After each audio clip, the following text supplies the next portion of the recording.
Êxodo, capítulo 17, de 8 a 16.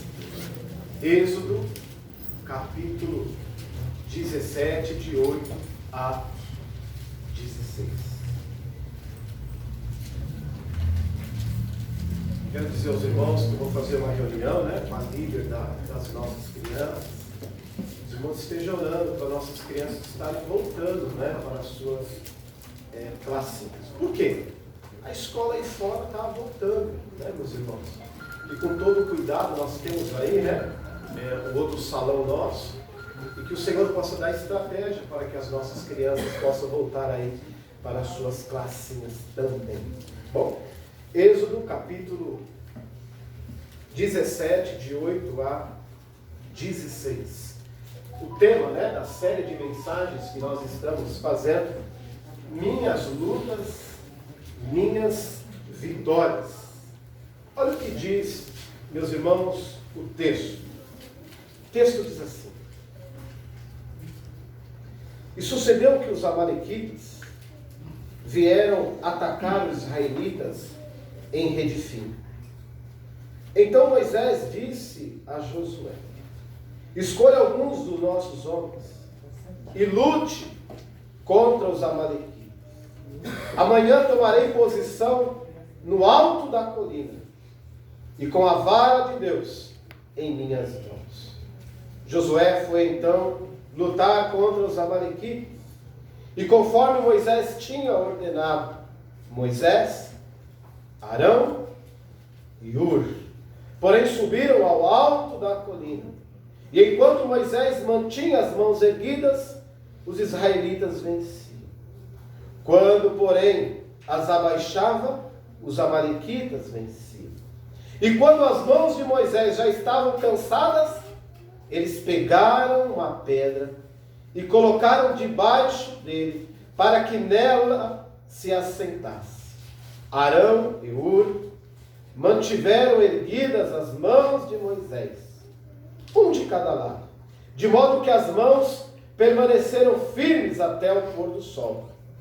E Josué derrotou o exército amalequita ao fio da espada.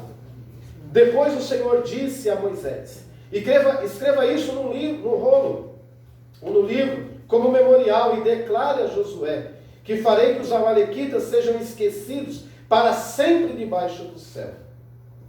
Moisés construiu um altar e chamou-lhe o Senhor é a minha bandeira.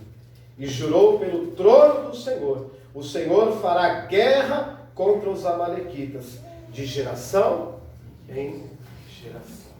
Vamos lá.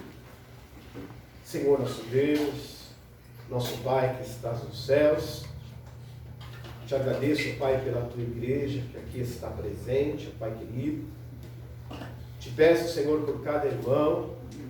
Senhor, se alguém porventura adentrou aqui, Senhor, com esse vírus, que em nome de Jesus nós repreendemos, ó Pai, crendo que o Senhor é um Deus soberano, que o Senhor é um Deus poderoso, ó Pai querido.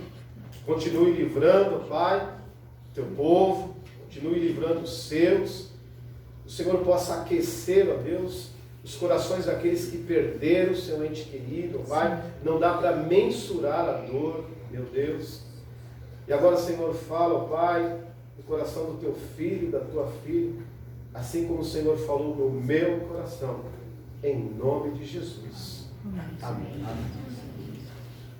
Meus irmãos, eu estava então chiando aí entre duas mensagens, Pensei em pregar sobre o texto anterior, que fala de Massá e Meribá, onde Moisés então ele toca a rocha e ali sai água, e esse texto, E devido a uma situação que eu soube, perguntando a Deus: Senhor, qual delas eu irei pregar? Qual delas? Fala comigo, Senhor.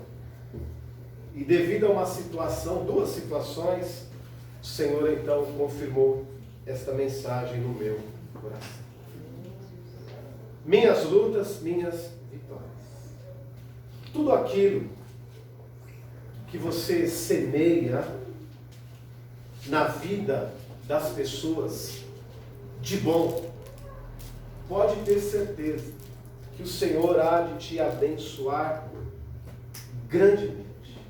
Tudo aquilo que você semear na vida das pessoas de bom, tenha certeza que você irá colher o melhor dessa. Mas em contrapartida, tudo aquilo que você semeia também de ruim, você pode ter certeza que mais cedo ou mais tarde a fatura vai chegar. Então tudo aquilo que nós semeamos de bom na vida das pessoas, tenha certeza que o Senhor há de nos abençoar. E tudo aquilo que nós semearmos de ruim, tenha certeza que o Senhor também, Ele há de fazer justiça nas nossas vidas. Segundo, meus irmãos, Gálatas, capítulo 6, versículo 7 e 8, diz assim, olha, não se deixe enganar, de Deus não se zomba, pois o que o homem semear, isso também colherá. E quem semeia para a sua carne, da carne colherá a destruição. Mas quem semeia para o Espírito, do Espírito colherá a vida eterna. É a palavra que diz. É a palavra do Senhor que diz isso. Ok? Então muitas vezes nós ficamos nos perguntando, Senhor, por que eu não sou feliz? Senhor, por que tem acontecido algumas coisas na minha vida? Senhor, onde o Senhor quer chegar? Parece que o Senhor está pesando a mão sobre mim. O que está acontecendo comigo?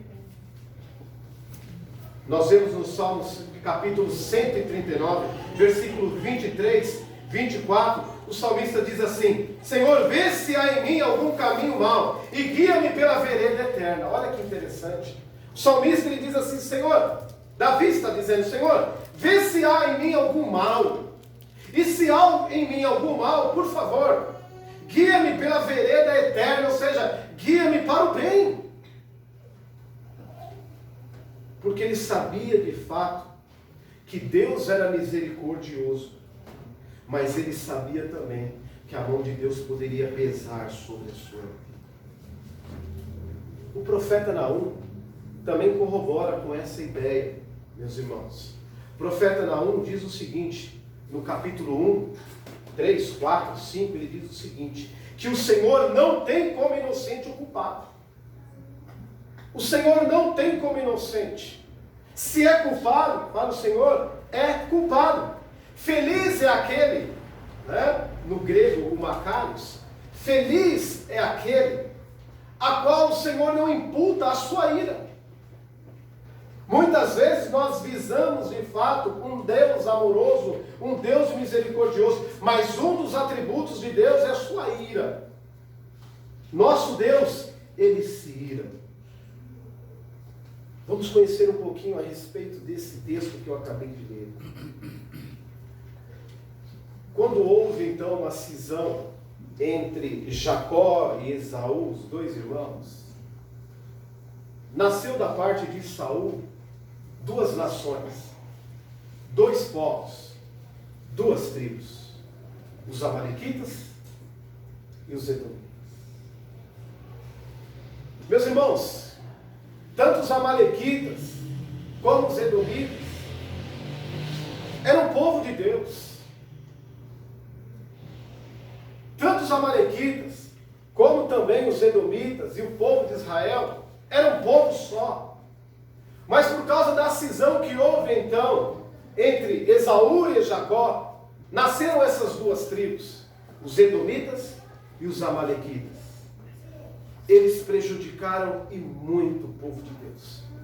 Eles prejudicaram e muito o povo de Israel. Primeiro, quando o povo estava saindo do Egito, Moisés então consultou os edomitas se poderia passar pelas terras deles, porque seria menor aí o caminhar, seria muito bom.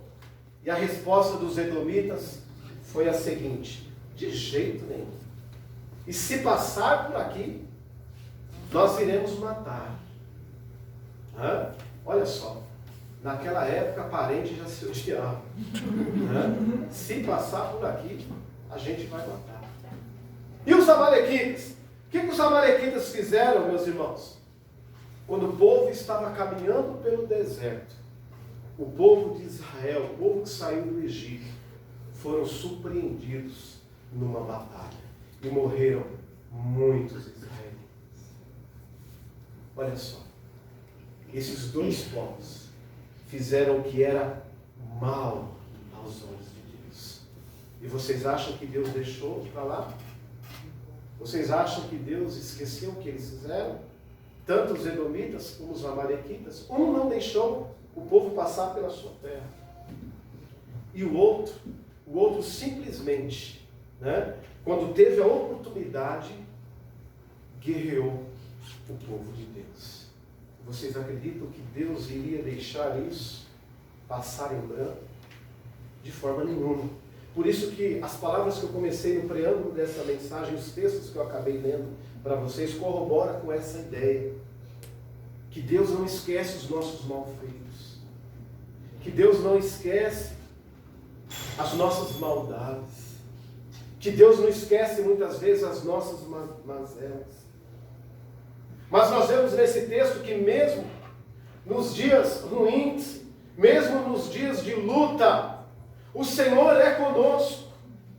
É Ele que vai conosco, então, nas batalhas. Olha o que diz o versículo de número 9. Deixa eu ver se estou certo. Olha o que diz o versículo de número 9.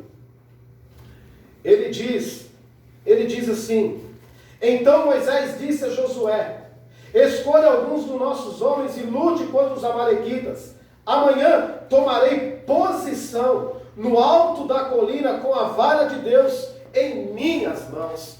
Era o Senhor que ia dar ordem. Era o Senhor que estaria então com Moisés naquele lugar. Foi o Senhor mesmo que falou com ele: olha, eu estarei com você nesta batalha. Deus tinha dito, e se você ler esse texto, mas nem as crianças dos amalequitas era para poupar. Deus queria exterminar como exterminou o povo amalequita. E Deus estaria presente nessa batalha. O Senhor nunca perdeu uma batalha. E a palavra do Senhor diz que então Moisés ali ele sobe no cume do monte, leva com ele Josué, seu sobrinho, leva Ur, que era o seu cunhado, para estar ajudando ele nessa batalha. Mas o Senhor mesmo estava presente ali. Ele é a nossa força, e Ele estava presente naquele monte, Ele estava presente naquela batalha. Que eu e você nunca venhamos a duvidar da certeza que o Senhor está conosco, que o Senhor é forte, é um Deus forte. Mas nós vemos nesse texto que o tempo é dele. Pode passar o tempo que for, meus irmãos. Alguém que um dia nos destruiu, alguém que um dia nos machucou, um dia que alguém nos levantou contra nós, não tem problema, o Senhor fará justiça. E nós, como parte deste exército do Senhor, devemos esperar o tempo. É o tempo do Senhor. Tenho ensinado para os irmãos e tenho dito para os irmãos que o silêncio também é uma resposta. E eu já fui abençoado, e eu quero, nesta noite, aconselhar você também a ser abençoado, quando às vezes a gente faz silêncio em algumas coisas. Porque quem luta por nós é o nosso Deus. Ele é general de guerra, Ele é general de batalha. É Ele que está conosco. Amém. Portanto, então, a responsabilidade de Moisés era apenas estar do monte intercedendo pelo seu exército. Era essa a responsabilidade. Porque quem ia lutar pelo seu povo seria o nosso Deus. Deus de batalha. Em segundo lugar, meus irmãos, o Senhor sempre prepara alguém para nos ajudar na batalha. O Senhor sempre prepara seus anjos para nos auxiliar quando nós precisamos. O Senhor sempre prepara alguém para nos ajudar, para guerrear ao nosso favor. Olha o que diz o versículo de número 10, 11 e 12. Ele diz assim, meus irmãos: Josué foi então lutar contra os amalequitas, conforme Moisés tinha ordenado. Moisés, Arão e Hur, porém, subiram do alto da colina. E enquanto Moisés mantinha as mãos erguidas, os israelitas venciam. Quando, porém, as abaixava, os amalequitas venciam. Então nós vemos, meus irmãos, que a presença de Josué e Hur ali foi importantíssimo para Josué, para Moisés. Parece que Moisés estava um pouco obeso, né? Porque precisou sentar, não aguentava ficar com a mão erguida, que alguém, tanto Hur quanto Josué, levantava a sua mão. E o povo diz, o texto diz, meus irmãos, que enquanto então a mão de Moisés estava erguida, o povo ganhava. Mas é claro que é uma metáfora, é claro que é uma conjectura, mas aquela mão erguida era a presença de Deus. A mão erguida era o próprio Deus. Quem nos ergue nos momentos mais difíceis da nossa vida é o nosso Deus. É Ele que nos ergue. E quando nós abaixamos a guarda, quando nós deixamos de orar, quando nós deixamos de jejuar, certamente, meus irmãos, o inimigo tem êxito nas nossas vidas. Se você ficar perto de alguém que goza de saúde, de um atleta, né? Se você ficar perto dele, talvez você não terá a saúde que ele tem. Mas fique perto de alguém que está um pouquinho só gripado, que a probabilidade de você ficar doente é muito grande. Veja as pessoas que estão ao seu redor. Veja as pessoas que te servem. E Moisés ali, ele soube de fato quem levar para ajudar ele ali. Para erguer a mão dele naquele momento. Né? Então nós vemos, meus irmãos, que Deus sempre prepara alguém. E preparou Hur, preparou Josué. Ele poderia ter chamado outras. Mesmo porque Josué era um homem de batalha. Mas não. O Senhor levou ali pessoas ali que estavam na mesma conexão, tinham o mesmo ideal, estavam na mesma oração, na mesma unção, no mesmo sentido. Então, meus irmãos, o nosso Deus, o Senhor nosso Deus, Ele sempre prepara alguém para nos ajudar nas batalhas. Então nós vemos que, em primeiro lugar, Deus vai comigo nas batalhas. Foi o que aconteceu com o povo hebreu. Em segundo lugar, o Senhor prepara pessoas para ir junto conosco nas batalhas. Em terceiro lugar, meus irmãos, nós vemos que para cada batalha nós devemos levantar um altar de adoração. Cada batalha que nós temos nas nossas vidas, nós devemos levantar um clamor ao Senhor. Olha o que diz o verso 15, diz assim: E Moisés então construiu um altar, e chamou-lhe: O Senhor é minha bandeira, que no hebraico, Jeová Nissi. E jurou pelo trono do Senhor: O Senhor fará guerra contra os amalequitas, de geração em geração. Ou seja, aquele povo, ou o povo dos amalequitas, jamais existirão, ou jamais existirá. Então, meus irmãos, nós vemos que ali então Moisés, ele levanta um altar ao Senhor. Ele constrói um altar ao Senhor. E naquele altar ele agradece a Deus, porque o Senhor foi a sua bandeira. No passado, quando havia guerras, quando uma nação então, ela vencia a guerra, a primeira coisa que eles faziam era fincar a bandeira do seu país. Aquilo significava vitória, né? Quando fincava ali a bandeira, automaticamente aquilo significava vencemos o exército, ganhamos a guerra, e essa terra agora, a partir de hoje, ela é nossa. Que nas nossas lutas nós possamos ser fortes. E quando vier então as vitórias, que nós possamos levantar um altar e ficar a bandeira dizendo que o Senhor é a nossa bandeira. Amém. Que Deus possa abençoar ricamente a sua vida nesta noite. Foi essa palavra que o Senhor colocou no meu coração. Que nós, como crentes, possamos continuar firmes, possamos continuar constantes, e sempre você possa lembrar que a maldade não vem de um coração que serve o Senhor. Que o teu coração possa ser um coração bom. E como diz o apóstolo Pedro, eu gosto muito deste versículo, ele nos ensina: se você tiver que sofrer aqui nesta terra, que sofra fazendo o bem, mas que jamais você possa pagar sofrendo porque fez o mal para alguém. Muitas vezes nós esquecemos, né, de algumas coisas que nós semeamos aí por este mundo. Eu peguei duas frases que eu achei interessante.